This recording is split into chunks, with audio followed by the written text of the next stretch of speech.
Some crimes are so disturbing that even years later, people still ask the same question. How did no one stop it? In the summer of July 2007, the town of Cheshire, Connecticut, settled in for another quiet night. Known for its safety and idyllic suburban life, it was a community where people felt secure, where routines were comfortable and predictable. Inside one of the larger homes on a quiet, tree-lined street, the Petty family, Dr. William Petty, his wife Jennifer Hawk Petty, and their two daughters, Haley and Michaela, went to bed. Nothing felt unusual. Nothing warned them of the horror that was about to unfold. Unseen, two men, Stephen Hayes and Joshua Komisarjevsky, were already nearby. Both had extensive criminal histories and had recently been released on parole. That night, they were looking for an opportunity, a house to break into. They had spotted Jennifer and Michaela earlier at a local grocery store and followed them home, drawn by the illusion of wealth and the vulnerability of a family settling in for the night.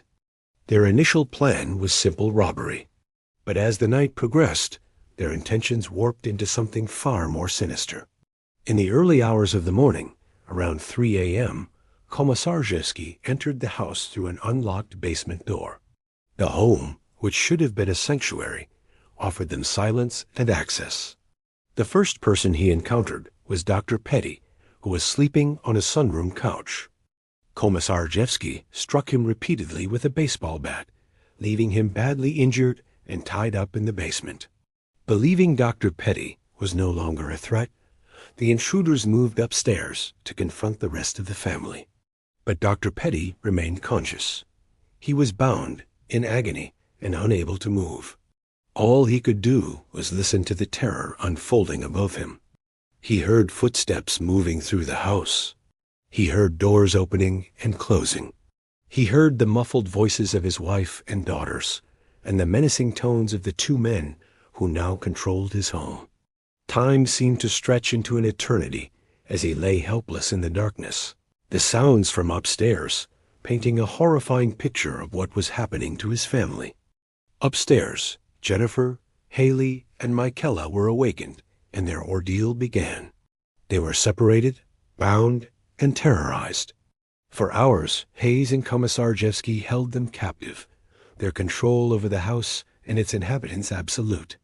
What started as a burglary devolved into a prolonged hostage situation filled with unspeakable acts of cruelty.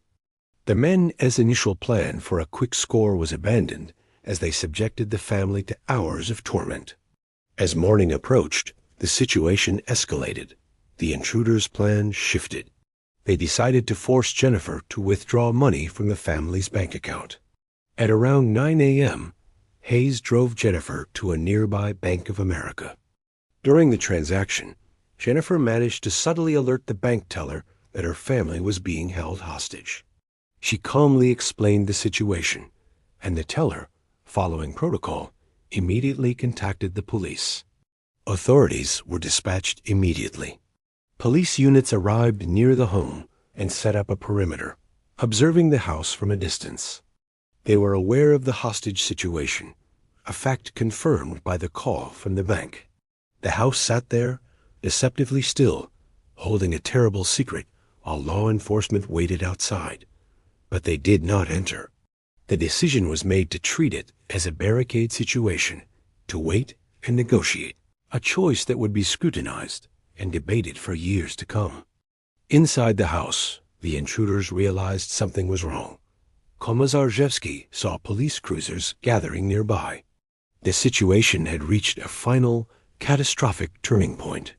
The knowledge that they were surrounded sent them into a panic, and their actions became frantic and brutal. The last vestiges of a plan dissolved into pure, destructive chaos. In a desperate and horrific attempt to destroy all evidence, including the witnesses, they set the house on fire. The home was doused with gasoline and ignited. The flames grew with terrifying speed, consuming the house and everything and everyone inside. Amid the smoke and chaos, Dr. Petty managed to free himself. He crawled from the basement, escaped the inferno, and staggered to a neighbor's house, screaming for help. By the time emergency responders finally breached the home, they were met with a scene of utter devastation. It was already too late. Jennifer Hawk Petty, 17-year-old Haley, and 11-year-old Nikella did not survive. Their lives were tragically cut short in the most brutal way imaginable.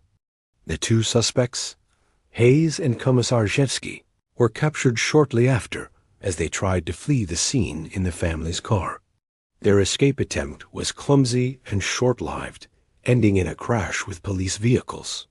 They were taken into custody, their faces and actions broadcast for the world to see. In the trials that followed, the full, harrowing details of the 7-hour ordeal were revealed. Both men were found guilty on multiple counts, including murder, kidnapping, and sexual assault. They were both sentenced to death, though Connecticut later abolished the death penalty, converting their sentences to life in prison without the possibility of parole. Where the Petty family home once stood, there is now a memorial garden. A quiet, peaceful space that belies the horror that took place there. Only one survivor was left behind to carry the weight of that night. The community of Cheshire, once a symbol of suburban safety, was forever changed, its sense of security shattered. This crime was not just a random act of violence. It was a preventable tragedy, one that exposed devastating failures in the justice system that allowed these men to be on the streets, and in the police response that failed to intervene in time. Stories like this must never be forgotten. They serve as a stark reminder of the darkness that can exist and the importance of vigilance in justice. If you appreciate true crime cases told seriously and with respect for the victims, please follow our channel and like this video. Thank you for watching.